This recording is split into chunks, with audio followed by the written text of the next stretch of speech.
Vamos iniciar a sessão 5, que tem como tema central ética e integridade científica. Os moderadores da sessão 5 serão professor Dr. José Roberto Lapis Silva, professor emérito da Universidade Federal do Rio de Janeiro, e professora doutora Denise de Freitas, professora associada livre docente do Departamento de Oftalmologia da Escola Paulista de Medicina da Universidade Federal de São Paulo. Nós iniciamos então a quinta sessão com o tema Ética e Integridade Científica em Tempos de Ciência Aberta e Inteligência Artificial, convidando o professor Dr. José Roberto Goldim, professor de Bioética da Universidade Federal do Rio Grande do Sul e da PUC do Rio Grande do Sul.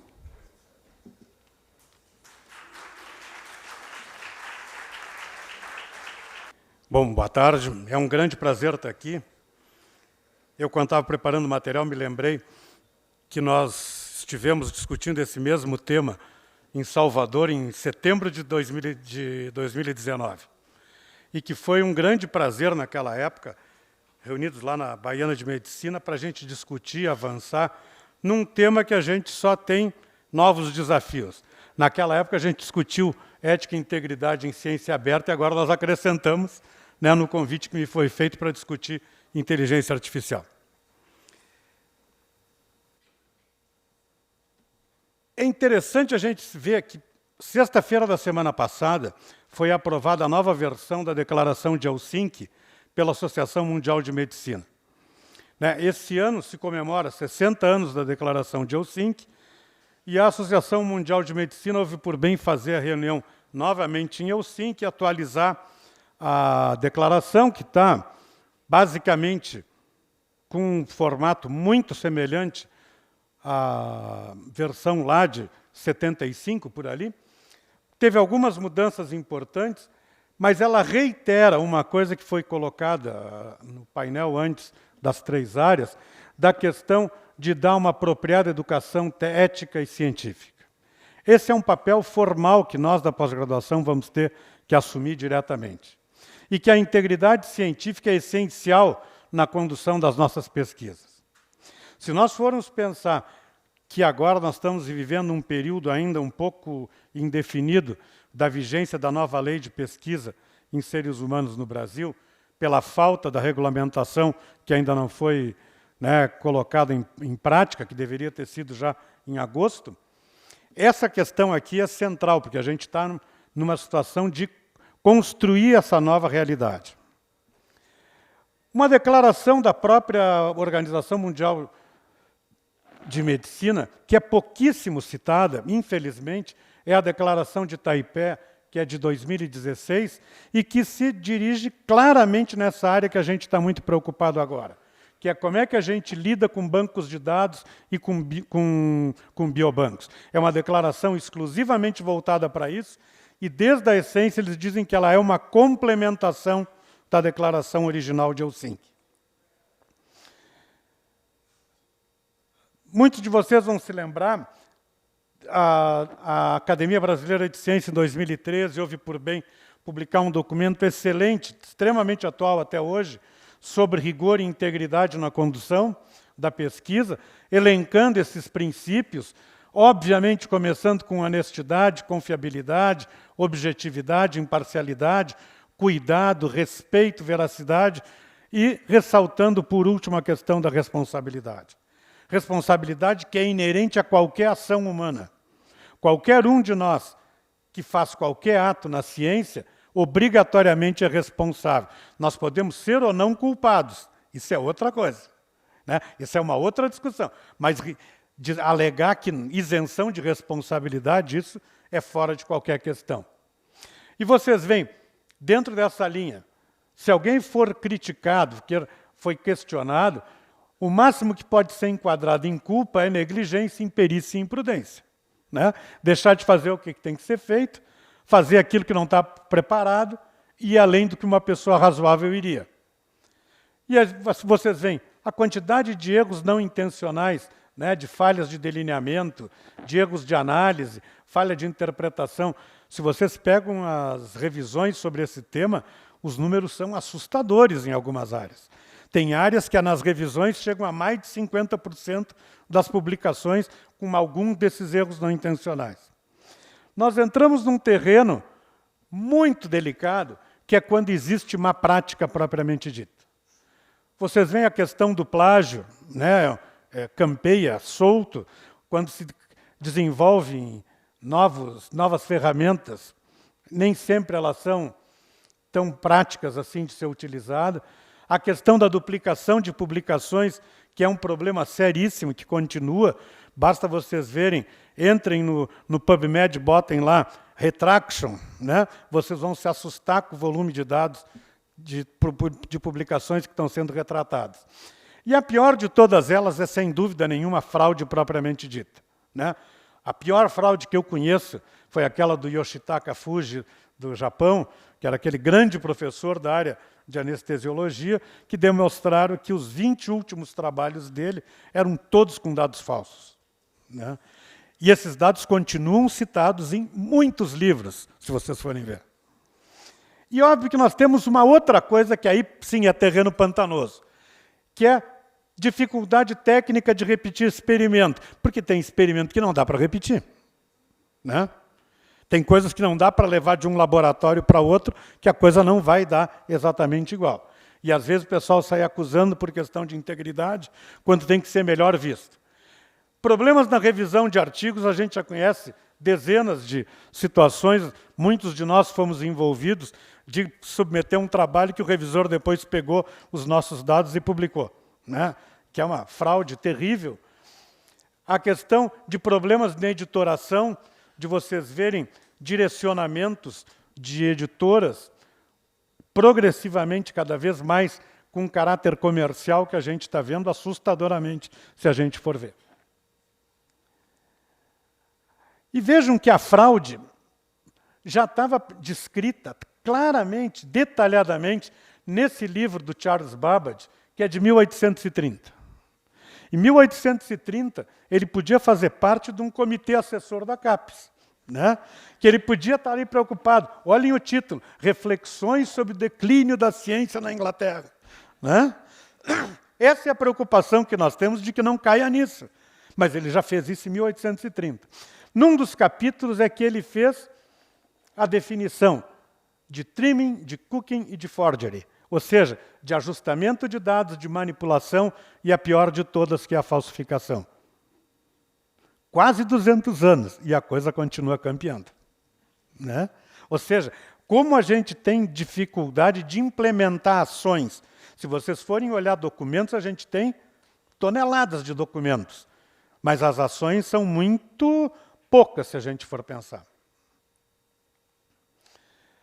Quando a gente discute ciência aberta, né, a definição de ciência aberta da Unesco, eu fiz questão de trazer por um detalhe que a gente passa na leitura muito por cima, que é a realização dos Objetivos de Desenvolvimento Sustentável das Nações Unidas. Talvez essa fosse uma sugestão interessante da gente incorporar também nas nossas avaliações. Até que ponto nós estamos cumprindo os 17, né, objetivos. E que a gente pudesse ostentar, talvez até na porta dos nossos laboratórios, olha, aqui se faz projetos, né, com o objetivo 3, que nós todos vamos fazer, que é a área da saúde, né, mas que outras coisas mais a gente tem. Eu digo, aquela questão toda, que eu concordo em gênero, número e grau, de que a gente tem que levar a pós-graduação para as escolas, né, as experiências que a gente já teve foram todas maravilhosas, elas vão cumprir vários outros objetivos, e principalmente um, que é melhorar a qualidade do próprio professor da escola. Que não adianta ir lá trabalhar com o aluno e deixar o professor fora. Não, nós temos que envolver o professor para, então, trabalhar com o aluno. E isso aqui é um objetivo da ciência aberta. Nas recomendações de 2021, apareceu a questão da visibilidade, da verificação, da crítica e da reprodutibilidade, de dar igualdade de oportunidades, de trabalhar responsabilidade, respeito e prestação de contas, né? Entendam prestação de contas como avaliação de resultados, né? Colaboração, participação e inclusão, flexibilidade e a questão da sustentabilidade. Ou seja, de como é que nós todos estamos contribuindo, de alguma forma, para esse panorama amplo que a gente está tendo da nossa ciência. Esse é um dos pontos mais delicados da ciência aberta, que é a interoperabilidade. Vocês veem que a gente está tendo esforços em instituições, em alguns agrupamentos de instituições, no sentido de ter repositórios de bancos de dados das pesquisas que são feitas, né? Na minha própria instituição, no Hospital de Clínicas de Porto Alegre, nós temos todo um projeto de implantar, no primeiro semestre do ano que vem, um grande repositório de bancos de dados institucional, onde todos os projetos tenham ali os seus bancos depositados, numa nuvem protegida, que eles possam receber um DOI para cada banco de dados, para que esse banco possa ser referenciado, protegido, ou seja, que a gente consiga dar todas as condições de qualidade para esse banco de dados. Agora, de nada adianta a gente ter o nosso banco de dados do Clínicas e a USP ter um banco de dados dela. A Unifesp tem um banco de dados dela, Botucatu tem o dele. Aí eu ligo para o cara Moura e digo, quantos pacientes tu tem com tantas coisas assim? Pá, eu tenho 5 mil. Eu digo, pá, nós temos 8 mil. Já temos, então, 13 mil pacientes, já dá para brincar. Só que os nossos dados não se falam. As arquiteturas de bancos de dados, que entre os pesquisadores do mesmo departamento, do mesmo pós-graduação, são coisas totalmente não superponíveis. Não se falando, não adianta nada. Eu vou ter conglomerados, mas que não vão ter nunca essa interoperabilidade. Esse é um desafio gigantesco que a gente tem. Isso na área da saúde é muito maior ainda para todos nós, quando a gente fala na interoperabilidade dos registros médicos dos prontuários, que é uma discussão que a gente não consegue avançar nos últimos 10 anos, né? Se a gente vai migrar para uma plataforma que consiga fazer essa interoperabilidade. Que limites a gente pode impor ao compartilhamento? Sem dúvida, proteção de direitos humanos, principalmente privacidade e confidencialidade. Como é que a gente transita informações pessoais sensíveis, né, de acordo com os critérios da LGPD e do regulamento europeu? As questões todas que envolvem direitos de propriedade intelectual, uma questão que nós no Brasil trabalhamos pouco, mas que em vários lugares do mundo tem trabalhado de forma muito adequada e necessária, que é proteger conhecimentos indígenas considerados como sagrados, e que é uma violação de espaço sagrado fazer esse compartilhamento. E pode parecer uma coisa assim, né, mas hoje em dia, não, mas hoje em dia também a gente respeita essas questões. A gente faz invasão de culturas e às vezes não respeita adequadamente, assim como questão de espécies ameaçadas ou em perigo, né? Vocês todos conhecem, eu acho, aquele exemplo de uma ave que era muito rara no sul da Austrália, né? E que quando foi publicado, que existiu não sei quantos exemplares, o pessoal foi lá, caçou todas aquelas aves e ofereceu para restaurantes de luxo da Europa fazerem jantares do último animal disponível, né? Mas isso é o comércio do luxo, né? Que faz essa coisa da excentricidade. E foi de um trabalho que disse isso é que teve essa questão. Na inteligência artificial, que é o novo mundo que nós todos nos atiramos, né?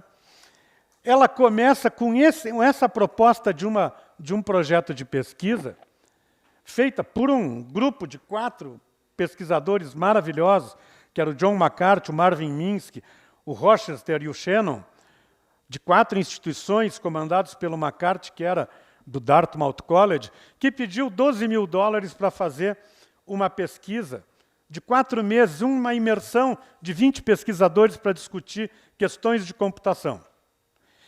O McCarthy odiava um outro pesquisador, né, e que era o Norbert Wiener, que era o cara que tinha criado o termo cibernética, que alguns de vocês vão se lembrar isso, né?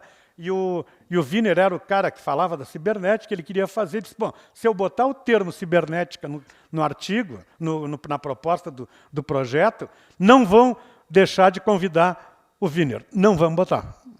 E aí eles fizeram uma reunião e discutiram, vamos criar uma coisa nova, um marketing legal, botar inteligência artificial sabendo que não era, né? Sabendo que o que eles estavam querendo era discutir o quê? Sistemas de suporte à decisão, que é o nome correto para isso que a gente chama de inteligência artificial. Mas em 55 isso grudou. E aí não adianta desgrudar, né? Esse dado saiu em maio desse ano e ele é surpreendente, né? Vocês veem que esse dado aqui está no site da Universidade de Toronto, aberto.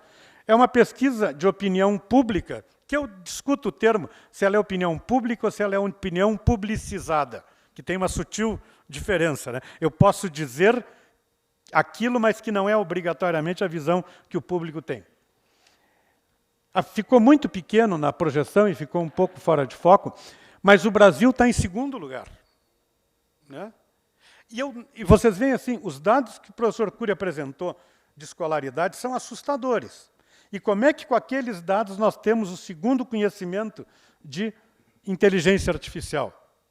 Duas coisas, curiosidade e necessidade. Tentem ser um cidadão que não tem um smartphone e queira falar com o governo federal. Não tem mais guichê. É tudo por sistemas. É ou não é? Tentem fazer a maioria das operações bancárias. Vocês entram na agência, eles vão entrar no aplicativo com vocês, né? Ou seja, a necessidade disso é que fez as pessoas entenderem, certo ou errado não interessa, mas elas são usuários desses sistemas todos. Um dos grandes fatores que potencializou muito fortemente isso foi a pandemia com as compras eletrônicas, né? Que potencializou o quê? Mecanismos de busca mais eficazes. A própria coisa do Netflix na casa de todo mundo, né? Seleção de filmes, aquelas coisas todas. O mecanismo que está por trás de seleção é uma ferramenta maravilhosa, se vocês forem ver. Se a gente entra no PubMed, é de chorar, não é? Nós somos arcaicos ali ainda. Eu estou procurando lá uma palavra que é um mesh, que já está num dicionário, e ele me procura, e aí não sei o quê.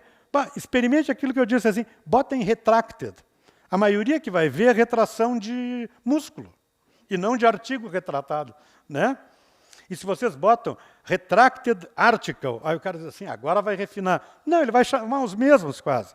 Ele não tem inteligência, entre aspas, de tomada de decisão um pouco mais elaborada que qualquer desses programas hoje em dia tem por aí. Mas esse dado aqui é um dado interessante. Notem que o Japão está lá embaixo, é o último da lista. Porque eles têm uma aversão brutal para o uso de algumas ferramentas. É muito interessante. A gente pode classificar a inteligência artificial em 3 níveis, né? Uma proposta totalmente teórica. A fraca, a forte e a superinteligente. E nós estamos só nisso aqui. Por mais que as pessoas se surpreendam com os programas, achem coisas assim maravilhosas, nós estamos engatinhando na fraca. Nós estamos com coisas muito restritas, porque todos os sistemas que foram até agora feitos são todos para desenvolvimento de tarefas e funções específicas. É óbvio que se vocês entram hoje num programa, se vocês entram no ChatGPT-4, se vocês entram num programa que eu acho melhor do que o dele, que é o Claude, não sei se vocês já usaram o Claude é fantástico, né? O Perplexity, que é um outro, que é tudo da mesma família de programas, vocês já estão vendo que eles escrevem maravilhosamente bem. Né? O ChatGPT aprendeu português em 2 semanas. Né? E ele escreve bem, se vocês forem ver. E vocês podem até dizer assim, eu quero um texto mais elaborado, mais acadêmico. E ele vai e bota o texto. Eu quero que seja escrito para uma linguagem que alunos de 1º grau consigam entender. Ele troca o vocabulário e escreve legal. Agora, a gente não sabe o que é que ele está escrevendo direito. Nem ele sabe. Né? Porque a base dele de conhecimento armazenada é extremamente duvidosa. Não sei se vocês já usaram outro programa, que é um programa bem interessante, chamado Open Evidence. Vocês já viram esse? Não. Que é a mesma coisa que o ChatGPT, só que ele roda em cima do PubMed. Né? Ele é um bom programa, mas ele tem um problema fundamental. Ele não tem nenhuma leitura crítica dos artigos, porque eles não fizeram a exclusão dos artigos retratados. Ele considera os retratados como válidos. Aí a brincadeira muda de tom. Né? Tem coisas que a gente chama... Esses dias eu estava fazendo com meus alunos de pós-graduação, eu brinco com eles, com inteligência artificial, de ficar procurando fazer o que a inteligência nos dê alguma informação contraditória. E a coisa mais fácil é perguntar as coisas que a gente sabe que foram retratadas. Né? O Que valores centrais estão nesse documento da OSDE a respeito de inteligência? Vejam que repete, é desenvolvimento inclusivo e sustentável e bem-estar, direitos humanos, valores democráticos, transparência, explicabilidade, robustez, segurança patrimonial e a questão da responsabilidade pelos resultados. Os documentos todos são em cima das mesmas coisas. A grande dificuldade, volto a dizer, é a questão da gente ter ações eficazes que estão ali em cima dessas questões. Vejam que aspectos éticos a gente pode desenvolver, são múltiplos. E vocês pegam uma questão muito simples. Nós estamos numa fase de transição que muitos de nós somos imigrantes digitais. Né? Nós viemos de um mundo analógico e nós entramos no mundo digital. A gente conheceu como era antes e a gente conhece como é agora. Mas os nossos alunos hoje, todos já são nativos digitais. Eles não sabem como é que era. E ao não saber como é que era, eles não têm a comparação. E o que dá o choque, às vezes, cultural entre nós e eles, não é a idade, é o fator de exposição que houve. Né? Isso em várias áreas é uma discussão bem interessante. A própria percepção de uso dos equipamentos é muito interessante ser discutido. É inegável que se tem, já o meu tempo estourou, né? Posso falar mais um minuto?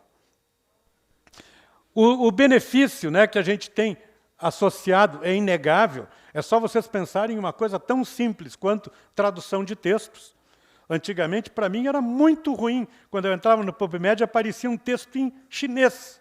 Acabou. E podia ser um texto maravilhoso ou uma porcaria, mas eu nunca ia saber. Né? Agora eu boto lá dentro, ele me traduz e traduz bem. Né? Vocês veem a possibilidade da gente revisar os textos com melhor qualidade que esses produtos estão nos oferecendo, sem dúvida nenhuma. Produção audiovisual é antes e depois. Vocês veem, nós todos da área da saúde, é impensável, né? Hoje em dia a gente fazer qualquer exame de imagem sem inteligência artificial por trás. Todas as nossas imagens têm mecanismos que estão fazendo aprimoramento dessas imagens. E vocês veem, por exemplo, os programas que fazem, né, apresentações automatizadas, tal, é muito legal de fazer. Né? Não, ou seja, são avanços inegáveis que a gente tem, e talvez, para mim, o mais importante de todos são esses dois primeiros, que é processamento de informação não estruturada, de eu poder dar imagens e ele me analisar imagens e conteúdo de imagens, e, principalmente, analisar grandes volumes de dados. Vocês conseguirem manipular uma base de 2 milhões de pacientes, por exemplo, antes era impossível de fazer. E hoje a gente consegue fazer e faz, não digo que facilmente, mas é uma maneira acessível e que a gente consegue resultados que antes eram basicamente impossíveis de se fazer. Nós não tínhamos ferramentas. Né? Hoje em dia, as novas linguagens de aprendizado de máquina nos possibilita fazer coisas que são maravilhosas. Eu tenho um bolsista meu de iniciação que é da área de ciência de dados e que eu fico chocado, eu digo para ele assim, tu acha que isso a gente vai demorar quanto tempo? Ele disse, não, semana que vem eu já te faço. Né? Porque eles dominam um ferramental que a gente não domina. Né? Mas nós temos riscos, privacidade, vieses cognitivos, os algorítmicos, que são basicamente vieses cognitivos que são colocados para dentro dos algoritmos, sistemas autônomos de tomada de decisão que são muito perigosos. Nós, na área da saúde, já estamos começando a sofrer com isso, com os sistemas de internação e alta nas UTIs, que alguns hospitais implantaram e eles têm decisão acima da decisão do médico assistente, que para mim é uma coisa... Né, eu não consigo entender uma decisão dessas. Mas imagine um sistema autônomo de guerra. Para defesa, eu acho que sim, mas para ataque, jamais. Né? Ele não pode tomar decisão sem ter alguém humano presente. E essa arrogância tecnológica de que só porque veio da máquina está certo, é o que o Byung-Chul Han está falando com o nome de infocracia. Né? Que os computadores, as máquinas estão nos dando diretrizes que a gente não critica. E justamente por isso que a gente tem que criticar. E aí a gente está chegando em estupidez artificial que se coaduna muito bem com a burrice natural. Né? Essa aqui é uma mistura terrível, se vocês forem pensar, né? No momento que eu pergunto para o Google como é que eu faço batata frita crocante, e ele me diz que eu tenho que botar acrilato no azeite, e o pessoal diz assim, não, a máquina alucinou. Não, ela não alucinou. O que ela fez foi uma associação espúria, porque teve uma época que uma grande, né, rede usou acrilato para fazer a batata frita crocante, e esse dado está lá na base. E ele pegou e devolveu, dizendo, olha, para fazer, usa isso. E alguém com uma burrice natural é capaz de botar. Então, essa conjugação, para mim, aqui, é a mais perigosa. E a outra é essa que eu vou mostrar, só um exemplo para vocês da falta de avaliação prévia. Para lançar um medicamento, quanto tempo a gente demora? Né? A gente faz ensaios clínicos, fase pré-clínica. Para lançar um produto de inteligência artificial na área da saúde, quanto tempo demora? Olhem essas mensagens que eu recebi semana passada. Está ali em cima, para clicar em cima e abrir um programa chamado Meu Preceptor. Eu não abri para não me comprometer. Tá? E olhem a mensagem que eu recebi. Isso aí é um grupo enorme de inteligência artificial na área da saúde. Alguém que teste em plantão médico e nos diz que tal o funcionamento? Se eu vou testar num plantão médico, supõe-se que quem está do outro lado é o quê? Né?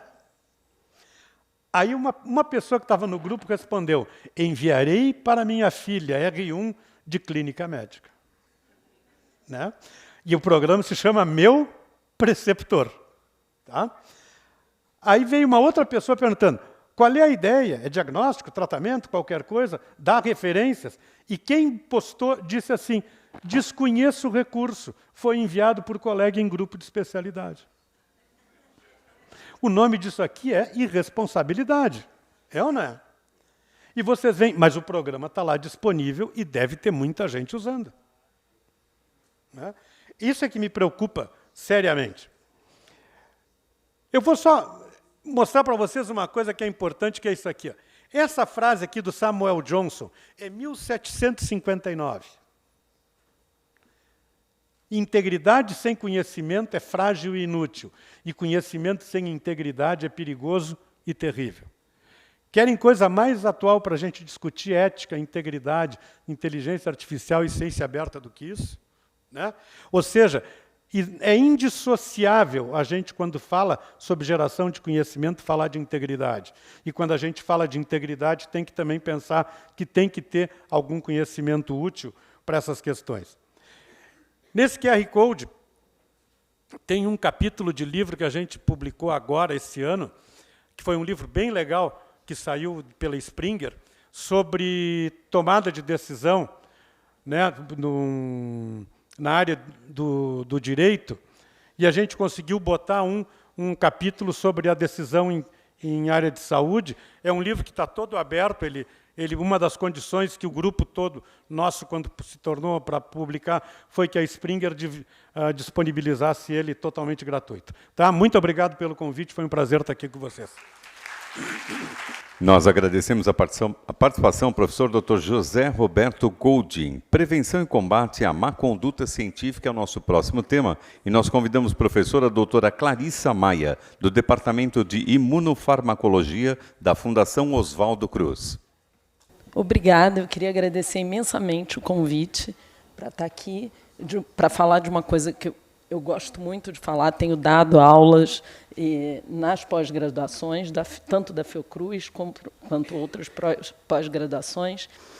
E eu acho que o Dr. Goldin já me economizou um monte de slides, eu vou tentar falar um pouco menos até de 20 minutos, o que é raríssimo para mim. Né? Eu sempre passo bastante, mas eu entendo que o adiantar da hora, com o trânsito de São Paulo, vamos ser. Então, eu sou Clarissa Maia Monteiro, sou da Fiocruz e participo da Comissão de Integridade e Pesquisa, cuja presidente é a doutora Carmen Penido. Perdão. O título que foi pedido, né, foi Prevenção e Combate à Má Conduta Científica. Não tem uma crítica, eu faria esse título também, mas, quando eu olhei, me incomodou um pouquinho, né? Aí eu falei, não, está um título bom, por que eu não vou fazer? A palavra combate. A gente pensa em combater uma coisa que não é nossa, né? Então, eu fico assim, é do outro. A má conduta, a falta de ética, eu não vou entrar, vou explicar também essa minha diferença entre ética e integridade.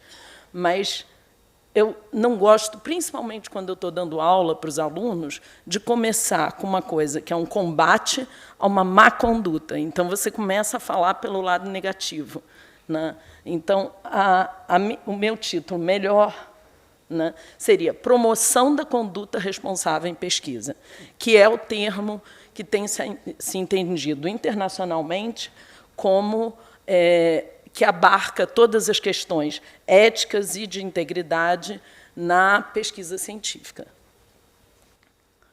Então, só para voltar, eu acho que eu não preciso entrar em detalhes, que existe uma diferença entre ética e integridade, né? Ética, todo mundo entende, que é uma questão de um conjunto de filosofias morais que um povo, uma comunidade, uma área tem. E integridade é exatamente uma coisa completa, que está pura, né? que tem a ética dentro, né, incorporada nos conceitos de integridade, mas é um pouco diferente. A ética seria uma coisa muito mais ampla, e eu não tenho, por não ter uma formação mais filosófica e tudo, eu não tenho a pretensão de começar a falar de ética, porque é uma coisa muito mais ampla. Então, eu acho que eu prefiro ficar no âmbito da integridade, sabendo que tem várias questões éticas, a gente estuda ética médica, é importantíssimo, mas a ética entra nas pinceladas, né? Então, em geral, está muito quente. Eu vou falar de conduta responsável em pesquisa. E a conduta responsável em pesquisa, eu gosto muito dessa diferença que foi colocada pelo Stenek, que é um dos principais pesquisadores e responsáveis por várias normas e guias internacionais de conduta responsável em pesquisa, que ele separa a conduta responsável em pesquisa em questões éticas e as questões de integridade. As questões éticas, para um motivo prático, seria o comportamento de pesquisa visto em relação aos princípios morais. E a integridade em pesquisa é sempre relacionada com normas de conduta, né? Que tem padrões específicos, profissionais, e que tem uma métrica... melhorou. Uma métrica bastante palpável, né? Então, a conduta responsável em pesquisa seria, então, definida como a prática de investigação científica com integridade, que envolve a conscientização e a aplicação das normas profissionais e dos princípios éticos no desempenho de todas as atividades relacionadas à pesquisa científica. Em 2010, na reunião da Conferência Internacional de Integridade em Pesquisa, o documento que saiu dessa reunião foi a Declaração de Singapura, que estabeleceu as primeiras definições e um guia global que foi nortear a elaboração dos diferentes guias de outras das instituições no mundo todo para a condução responsável de pesquisas. E o que é a Declaração de Singapura? No preâmbulo, diz qual a importância da integridade, né? Que o valor da pesquisa, no final, publicada ou divulgada em outras formas, vai depender completamente de como essa pesquisa foi feita, de quais princípios que foi guiado e as condutas que foram tidas durante toda a elaboração. Então, os princípios que já foram até colocados aqui, que, em geral, todos nós conhecemos, mas, como eu coloquei no início, né, não é do outro, somos nós que temos que sempre buscar os guias, buscar esses princípios e tentar entender como transformar isso na nossa prática do dia a dia e olhar o que a gente está fazendo que poderia melhorar, né?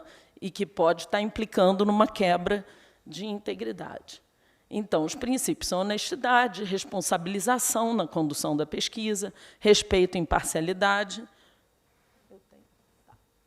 e uma boa gestão da pesquisa no benefício dos outros. Então, a pesquisa que a gente faz tem que retornar para a comunidade. E esses são os 14 pontos da Declaração de Singapura, tem toda uma explicação de cada um dos pontos, eu não vou entrar em detalhes, mas que, basicamente, você tem que... Ih, funcionou.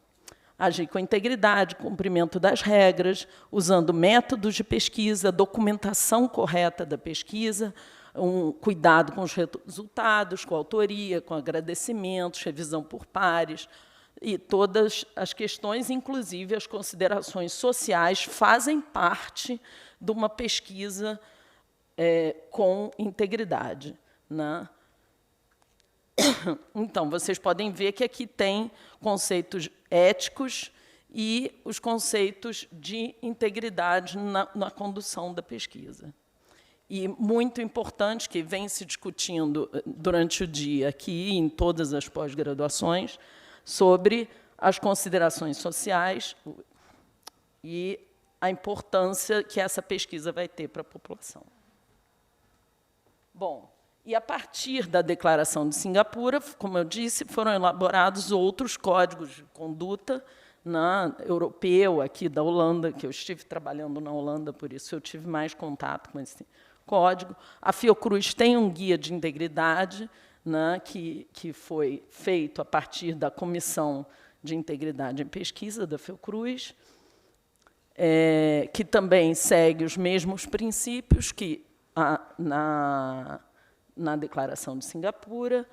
O CNPq tem as diretrizes, a FAPERJ tem um muito bom código de boas práticas, a Academia Brasileira de Ciências também tem recomendações, e todos seguem mais ou menos a Declaração de Singapura, com explicações um pouquinho diferentes. Eu acho que aqui eu tenho do CNPq.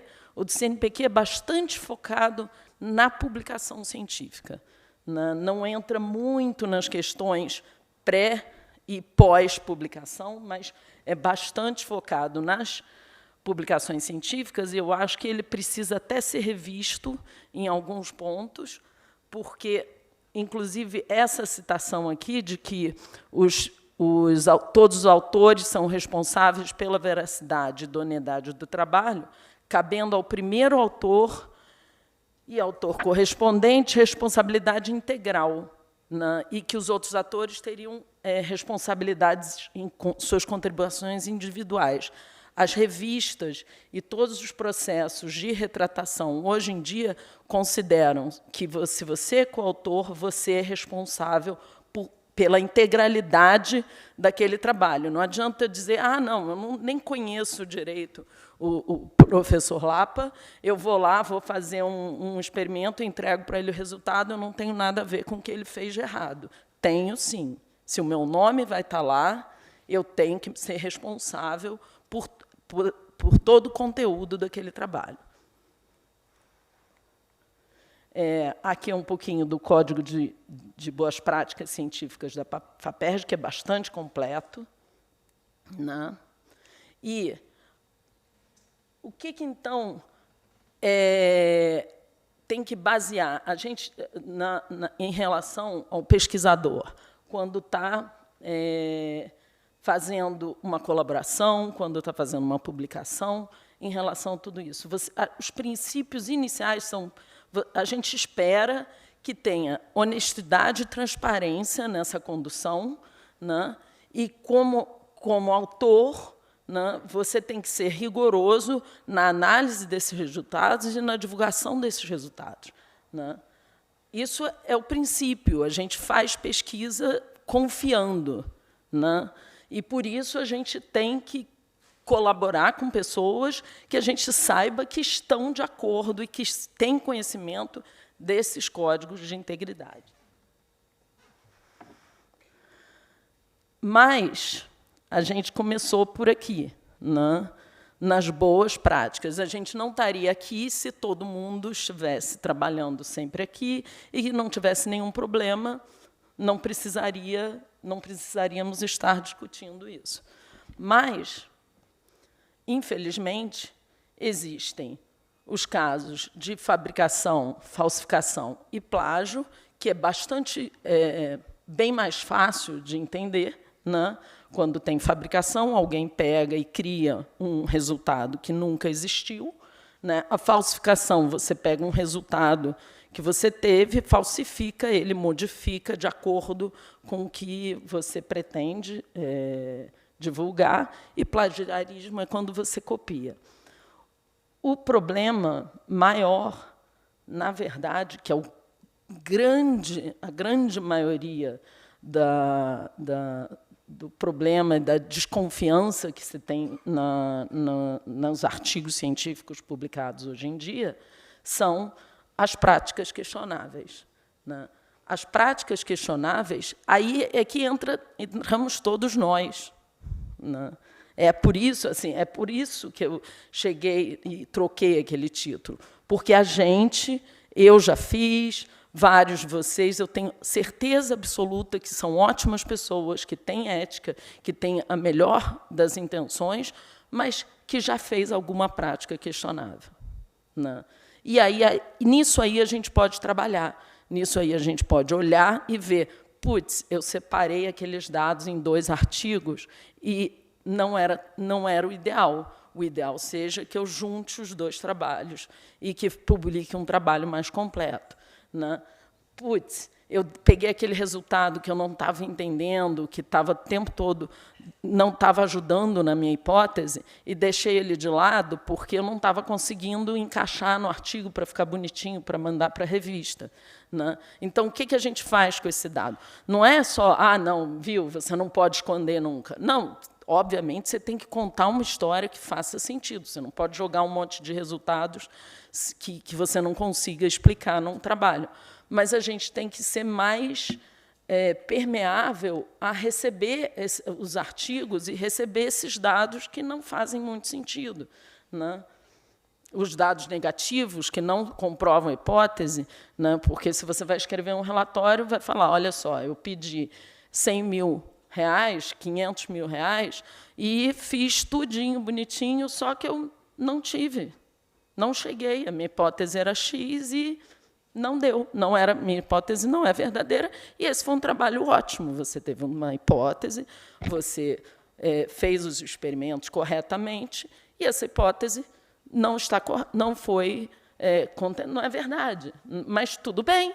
Isso tem que ser possível colocar num relatório, você tem que poder publicar isso. A gente tem que elaborar e crescer mais nisso, né? E, bom, uma conduta já foi, todo mundo entende a gravidade, né, que é fabricação, falsificação e plágio, mas que essas práticas questionáveis, às vezes, também chegam a consequências muito graves, né?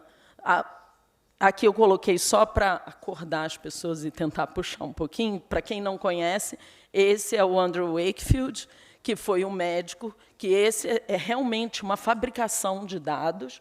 Ele ele criou dados para mostrar que a vacina estava correlacionada e era causa do autismo em crianças, e isso todos nós conhecemos os danos gravíssimos para a sociedade, para o mundo todo, que esse indivíduo, sozinho, com uma prática, ele causou. Né? Hoje em dia, a gente tem as campanhas anti-vacinas, né, no mundo todo.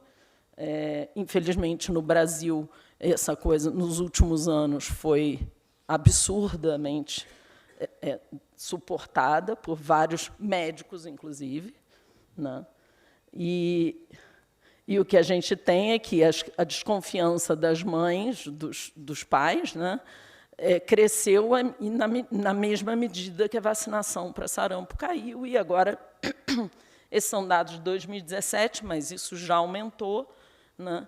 A gente tem casos de sarampo, que é uma vergonha, que já devia estar erradicado. Né? Então, assim, integridade em pesquisa é importantíssima. E agora, mais ainda, com as questões de inteligência artificial, essas coisas vão ter uma escalada absurda. Então, onde é que a gente tem que trabalhar? A gente tem... Aqui é só mais uma questão, vou correr. A gente tem que trabalhar em olhar para si mesmo e aprender o que é o que são essas questões de integridade e aprender a ver os trabalhos, aprender a ler os trabalhos e identificar as questões antes que elas escalem para consequências muito piores. Né? Então, as práticas questionáveis são falhas na integridade da pesquisa, que pode ser uma falta de atenção, né? Ou uma atitude, como eu falei, de você excluir um resultado que você não estava conseguindo entender. Né? E essas práticas descuidadas que eu ressaltei, eu acho que elas são muito, muito, muito importantes, né? Que estão implicando em registros imprecisos. Todo mundo tem alunos que não estão escrevendo tudo nos prontuários, nos cadernos de protocolo, né? E que, hoje em dia, pode ser online para ser impresso. Um minuto. Né? Enfim, seleção de resultados, desenho experimental inadequado, parcialidade na análise, comunicação, ciência salame, como eu já mencionei, autoria irresponsável, né, publicação. Cada um desses tópicos daria quase mais uma meia hora de aula para a gente discutir. Então, eu estou dando uma pincelada geral e dando a quem quiser o direcionamento onde procurar isso. Isso tudo tem material rico já para se consultar, para a gente olhar, para a gente parar de fazer. Né? Tem uma questão séria com as revistas predatórias, né, que são revistas que não fazem tem práticas predatórias e tem em revistas até conhecidas e bem consideradas, e tem revistas completamente predatórias, que não mantêm banco de dados, que não têm uma revisão correta por pares, e que fazem uma cobrança absurda por um serviço que eles não estão fazendo. Então, para a correção da literatura, tem vários órgãos que têm investigado as questões de olhar os trabalhos publicados e tentar verificar a presença de erros nesses trabalhos. Né? Ao mesmo tempo que tem que ser retratados quando tem fabricação, falsificação e plágio, também tem outros modos de você corrigir, que são notas de correção. O próprio autor pode identificar que houve um erro e corrigir. Então, a gente tem que parar com o estigma da retratação, porque tem uma retratação por má conduta, mas tem retratações que são corretas, que todo mundo pode cometer um erro, né? E que pode pedir a retratação. Né? Eu vou passar um minutinho, só porque eu acho que essa ferramenta aqui é muito importante, né? Que é o PubPeer, que ele não é não é completamente, porque ele depende de você achar um artigo, olhar um artigo, e eu acho que esse artigo tem algum problema aqui nessa imagem, nesse texto, nessa análise. E aí você vai no PubPeer e faz um comentário. Olha, eu acho que tem um erro aqui. Isso não tem uma consequência maior. O próprio autor pode responder: ah, foi um erro mesmo, eu vou corrigir com a revista, ou não, esse não é um erro, olha aqui, isso aqui está correto, isso pode ser uma discussão. E aí eu trouxe aqui um artigo meu, né, que eu sou coautora, e que aqui houve uma duplicação dessas duas imagens de citometria, que eu lembro que era uma imagem que era muito parecida.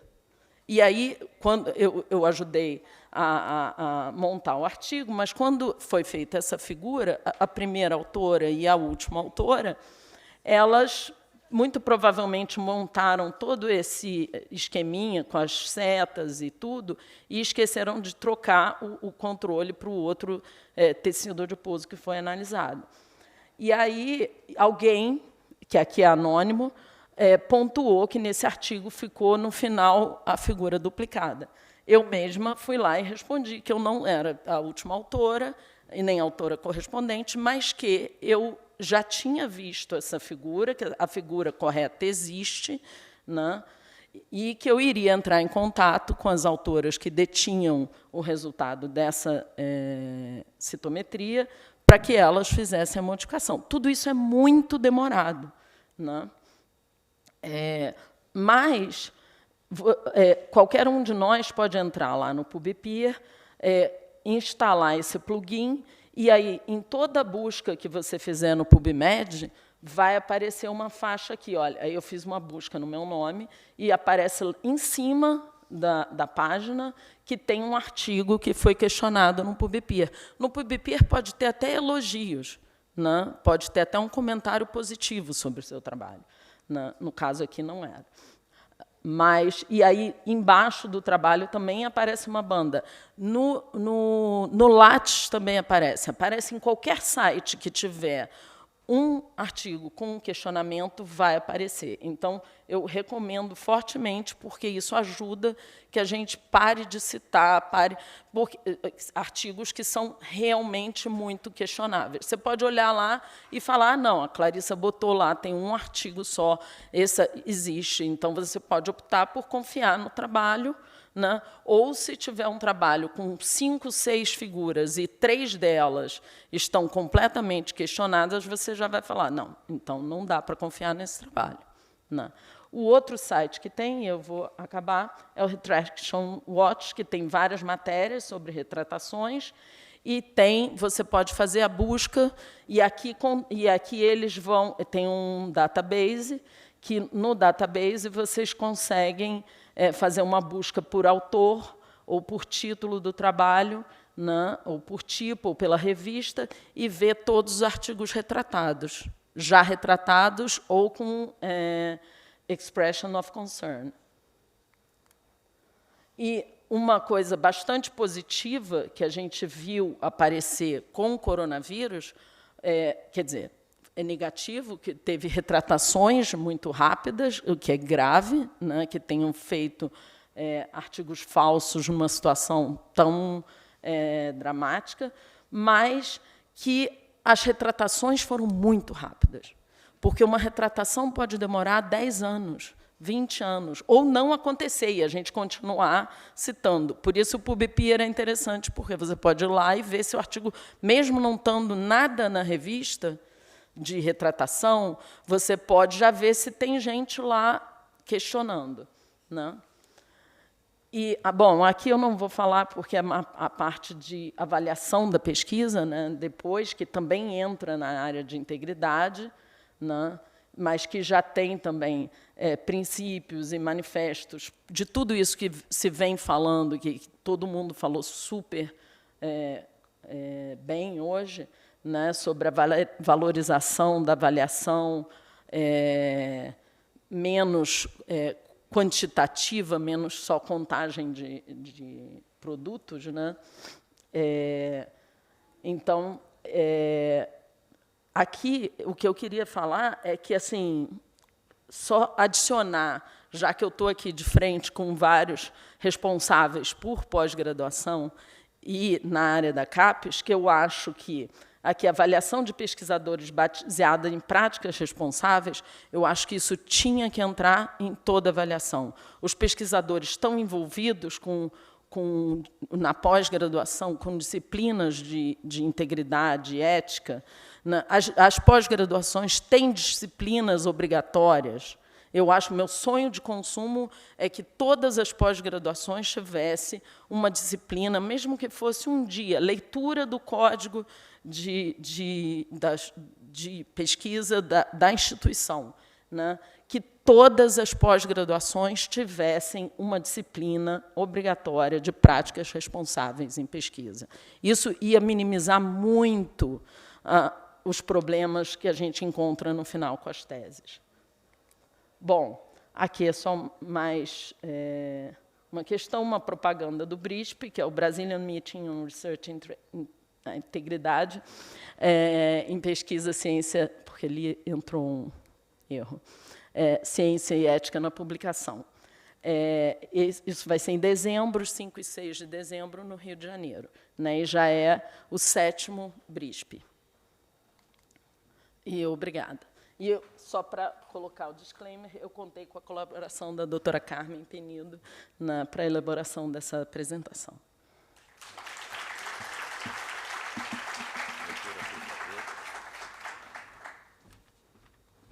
Obrigado, Clarissa. Obrigado, professor Goldin. Nós estamos bem adiantados a hora, né? Então, vamos ter tempo aqui de algumas poucas perguntas, mas eu queria fazer 2 comentários. E o primeiro deles é dizer que esse evento que Clarissa acabou de dizer, ele vai juntar justamente os 2 temas da nossa conversa de hoje, desse final de tarde, que é a integridade e a inteligência artificial. A gente falou pouco, essa é uma área, do ponto de vista da integridade em pesquisa, a inteligência artificial realmente, ela pode ser para o bem e pode ser para o mal. E eu acho que a gente tem que estar isso muito claro. Né? Ela pode ser para o bem, porque ela pode, inclusive, ajudar a identificar os elementos de má conduta numa publicação, por exemplo. E ela pode ser para o bem, porque ela, de fato, muito bem colocado pelo professor Goldin, ela pode nos munir de um instrumental que pode ser extremamente útil. Né? Então, eu gostaria de chamar a atenção dos colegas para essas 2 últimas colocações da Clarissa, a história de que os programas de pós-graduação se envolvem ainda muito pouco com a educação dos nossos alunos e docentes para a questão da integridade e da conduta responsável em pesquisa. Nós tivemos uma grande participação, uns 10 anos atrás, sobre isso. Começou esse movimento por volta de 2010, aqui no Brasil, né? Mas a gente sente que houve um arrefecimento dessa questão da mobilização da sociedade, da área acadêmica, em relação a se integrar mais na questão da integridade. Então, nós temos aberto para perguntas. Você disse que ia fazer. Eu queria fazer uma pergunta, acho que agora cabe para os 2. Em termos de inteligência artificial, ela está legislada para o pessoal que usa mais para o mal do que para o bem? A inteligência artificial tem uma legislação já estabelecida, e acho que a mesma coisa para você, porque a gente manda um paper, eles percebem, sai, mas não é punido por essa atitude, né? Não tem uma punição, né? Acho que o primeiro professor.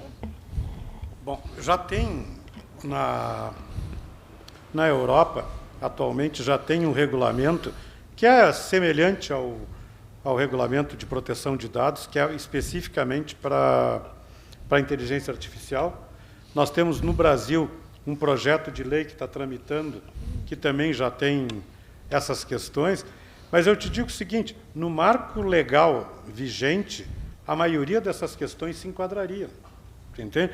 Que a grande maioria dessas questões vão cair nas coisas de propriedade intelectual, que aí tu vai, né, a grande discussão que rolou entre o New York Times e o ChatGPT, né, de que o ChatGPT leu todo o New York Times E se eu me pergunto o que o New York Times publicou na página 3 de tal dia, ele diz. Né? E aí ele disse para mim que não sou assinante. Aí o New York Times processou dizendo que ele estava fazendo violação de copyright, aquelas coisas todas. E os Estados Unidos não têm uma lei para isso, mas eles entraram pelo arcabouço legal já existente. Eu acho que, às vezes, a gente faz uma produção demasiada de marcos que tentam regular aquilo que já está regulado. O que a gente tem é que fazer o enquadramento dessas novas situações naquilo que já existe. Então, já está pronto. A maioria... Eu não conheço nenhuma dessas situações que fugiria, entende? Só para terminar, no anteprojeto do novo Código Civil, que está tramitando agora, tem um livro, que é uma coisa que eu não sei o que é direito, isso dentro do Código Civil, mas criaram um livro dentro do Código Civil, de direito digital. Né? E que é um amontoado de bobagem. Né? Que eles falam assim, na proteção da privacidade da mente. Tá? Mas a privacidade da mente é de alguém, ora bolas. Né? Então, se eu já tenho a privacidade da pessoa protegida, também já está lá. Se eles estão usando algum recurso mais invasivo, nós vamos enquadrar em outra coisa. Mas, às vezes, o pessoal quer também ter o protagonismo da novidade. Né? Assim, então, é novo, então vamos fazer uma... E a gente, às vezes, tem documentos de mais e ação de menos. Isso, para mim, é uma coisa cada vez mais presente hoje em dia. Bom, em relação às retratações, também eu concordo, já existe. Se você tem uma tese que o artigo principal, a parte principal da sua tese foi retratado, né, a tese tem que ser retratada. Sim. Isso significa perder o título e até devolver a bolsa, se teve bolsa. Mas ninguém faz. Como, assim, é essa questão, até na comissão, às vezes, a gente recomenda, porque a nossa comissão não é um escritório de integridade, então a gente não tem uma ação executiva, a gente tem consultiva, a gente diz, olha só, isso o aluno que publicou sem autorização, não sei o quê, tem que fazer isso, isso, isso. Mas a gente não pode, assim, depende da instituição, depende de outras coisas, e a maior parte das vezes, até se chega na retratação, aí já é um caminho excelente, porque a revista não quer retratar, os autores não querem retratar. Aí o departamento não quer reconhecer, porque, enfim, às vezes pesquisadores bons, renomados, teve um caso bastante recente de um pesquisador, assim, extremamente conhecido, era de Harvard, do MIT, ele foi até demitido por questão de assédio, mas ele tinha também questionamento da integridade dos trabalhos. E isso não deu nenhuma demissão dele. O que deu foi o assédio. Mas aí, aqui no Brasil nós temos alguns exemplos, né, de pesquisadores com muitos trabalhos retratados, e nada aconteceu. Receberam reprimendas, né? Talvez tenham deixado de ganhar 1 ou 2 projetos durante um tempo, mas estão aí. Eu posso... Um comentário só. Não sei se vocês vão se lembrar que a questão de uns 10 anos atrás, na Alemanha, teve um esforço enorme em função de uma denúncia que aconteceu, de uma tese de doutorado, e eles retrataram mais de 1000 teses na Alemanha, né? Inclusive de quem assinou a comissão para ser feita essa avaliação, também foi retratada, que era então ministra da Educação, né? Então, essas coisas, às vezes, quando a gente começa a puxar a linha, ela vem, né? Bom, nós temos 2 perguntas, não sei quem começa. Quem chegou primeiro? Pronto. Paulão. A pergunta é bem rápida. Eu queria que uma breve reflexão sobre o uso da inteligência artificial e plágio. Esse foi o maior medo de todo mundo no início, né? Porque como as redações...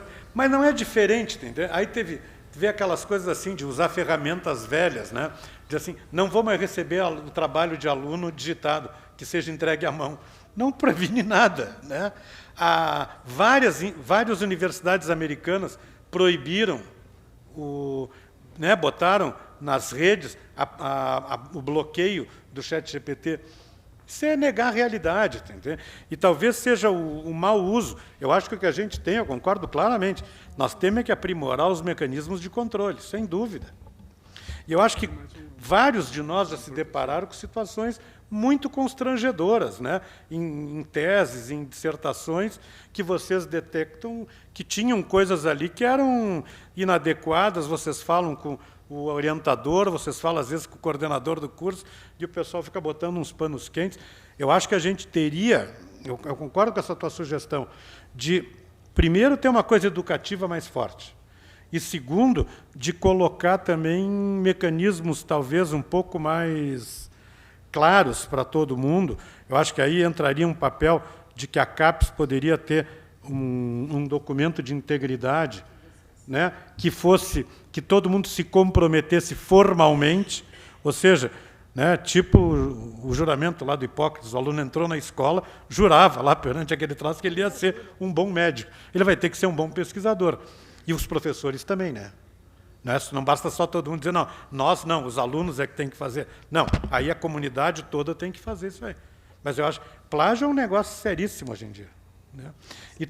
E hoje em dia dá para fazer paráfrases maravilhosas usando inteligência artificial. Essa inteligência artificial. Uma última pergunta, então, do colega, por favor, se identifique. Meu nome é Eric Montanha, sou da Faculdade de Medicina do ABC, e eu fui o responsável pela criação do escritório de integridade da instituição, e hoje sou coordenador. E os sistemas jurídicos do mundo, historicamente, são baseados na negação. Você não pode. Então, não tem lei dizendo que você pode. Você não pode. Na ausência da negação, não podemos.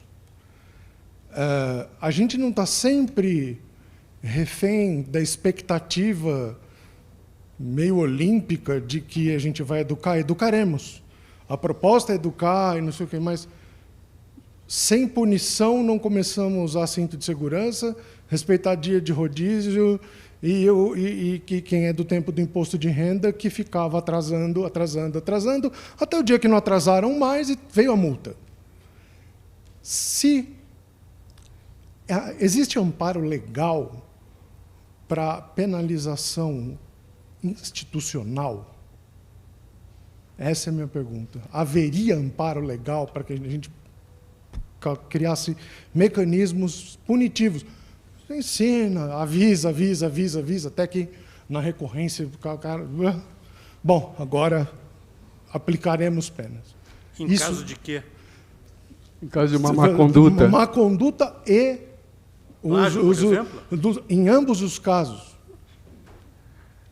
Não, o código a lei de propriedade de direitos de autor do Brasil, ela é muito clara e ela é muito pouco utilizada, mas ela existe. Tu entende? Eu acho que a gente tem muita legislação que a gente não usa. Eu acho que a gente usa mal, talvez, essas ferramentas legais que a gente pode utilizar. Por desconhecimento, às vezes até por uma prática direta, né? A gente fecha o olho e faz que não existe. Mas aí é uma lógica de impunidade. Mas essa parte de plágio tem, na legislação brasileira de propriedade intelectual, tu tem todos os mecanismos para coibir e para punir esse tipo de situação. Eu também complementaria que as universidades têm autonomia para fazer uma punição. Boas o grande práticas. problema é esse. O grande problema é que ninguém quer botar o dedo na ferida. Nós, na UFRJ, criamos mecanismos que hoje existem muito bem consolidados justamente para esse tipo, a partir de experiências de plágio, por exemplo, de uma tese inteira.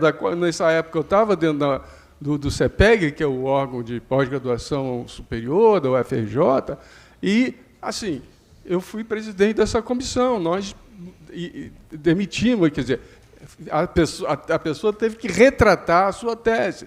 Outra coisa, uma professora muito considerada dentro da instituição, que plagiou artigos inteiros de uma revista em outra revista.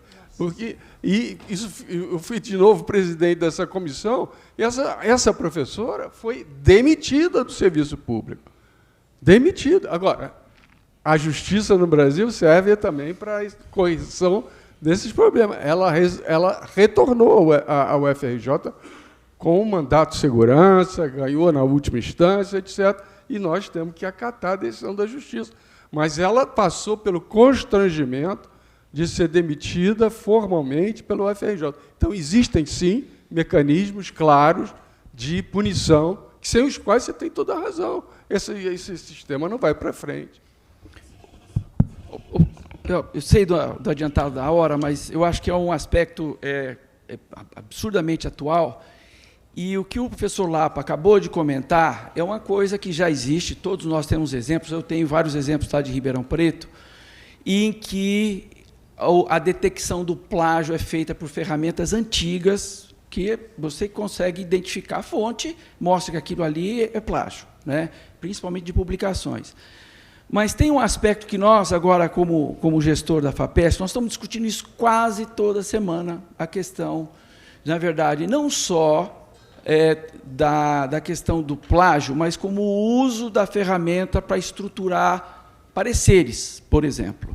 E, nessa situação, você joga uma informação e o indivíduo, às vezes, ele está usando aquilo ali até como organizador de texto, mas ele passou uma informação super confidencial para essa questão. Isso nós estamos discutindo, já existe lá na FAPESP, nós estamos discutindo isso entre os gestores, e é óbvio que isso é uma situação muito mais difícil de detectar.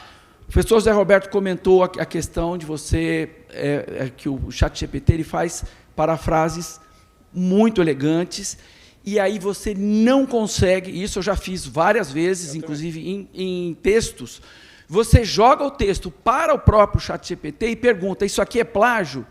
Ele vai dizer o seguinte, ou isso aqui foi manipulado pelo ChatGPT, ele faz uma análise do texto, ele mostra que existe redundância, que existe elegância, que existem termos e tudo, mas ele não pode, e ele não consegue dizer que aquilo ali é plágio, porque ele olha pela estrutura, ele fala, eu não posso eliminar a hipótese de que tem um humano que também trabalhou nesse texto. Então, é uma situação mais difícil, eu acho que isso tem que ser discutido com muita cautela, porque, na verdade, toda a informação, inclusive informação confidencial, quem está revisando um paper de um artigo, você joga, em tese, você deixou aquela informação confidencial, que tem direitos autorais e tudo, por um limbo que vai ser trabalhado, como aconteceu aí no New York Times, depois ele pode trazer essa informação baseado nisso daí. Então, é uma situação muito mais complicada. O plágio, como tradicionalmente a gente identifica, eu acho que já tem todas as regras. Para a inteligência artificial, utilizando uma informação que ele parafraseia, nós não conseguimos provar isso. Então, é um desafio muito maior. Um alerta só de uma coisa que tu me lembrou, obrigado por ter falado isso aí, que eu já me esqueci. Tem programas de inteligência artificial que vocês têm que ter extrema cautela. Esse esquema de botar eu vou fazer o parecer para a FAPESP, e aí eu boto lá para dentro, ele me faz o rascunho, e eu elaboro até depois. Agora, onde é que aquele texto que tu botou foi parar? Ninguém sabe. Uma coisa que eu tenho sistematicamente abortado em reuniões que eu estou e que eu estou coordenando, tipo aula, quando eu estou dando aula remota, coisa assim, e aparece num dos participantes que está sendo feita uma transcrição da aula. Vocês já devem ter visto isso, né, que aparece lá. Ou então, em inúmeras reuniões da universidade, do hospital que eu trabalho, o pessoal usando esses programas de redigir ata, por exemplo, né? Pergunta, aonde é que é feito esse processamento? Aonde é que onde é que é armazenado aquele conjunto de informações? E tu pensa, nós estamos numa reunião de colegiado, do pós-graduação, decidindo questões que envolvem tal e tal coisa, mas nós estamos no âmbito do colegiado. Eu não estou nem pensando num conselho de administração de um hospital universitário. E aí tu está lá discutindo coisas desse tipo, E tudo que está sendo feito por um programa desse. É maravilhoso, ele te faz a ata, tudo isso.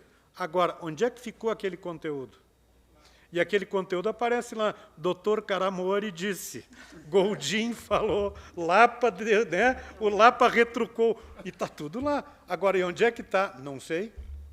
Ou seja, eu acho muito equivocado a gente fazer esse uso dessas ferramentas de uma forma bastante, assim, vamos chamar inocente, é bom, é isso. É naive mesmo, é uma coisa assim. A gente usa porque dá para usar, mas não, o dá para usar tem repercussões importantes, principalmente nessas coisas de confidencialidade, e a gente assina termos de confidencialidade para receber. E a gente compartilha sem saber com quem aquela informação. Que bom que tu lembrou que eu tinha me esquecido de falar. Obrigado. Gente, queria agradecer muito aos professores pela excelente sessão. Muito obrigada mesmo. Avisá-los que amanhã, às 8 horas, a gente tem o ministro Alexandre Padilha aqui. O que o ministro Alexandre Padilha vai fazer? Bom, o Alexandre Padilha é médico, super interesse em inovação, e ficou muito feliz de poder dar uma aula para a gente amanhã. Então, amanhã, das 8 às 8h30, temos o ministro aqui. Agradecer a presença de todos até essa hora, mas, para mim, sinceramente, valeu muito a pena, professores. Muitíssimo obrigada. Boa noite.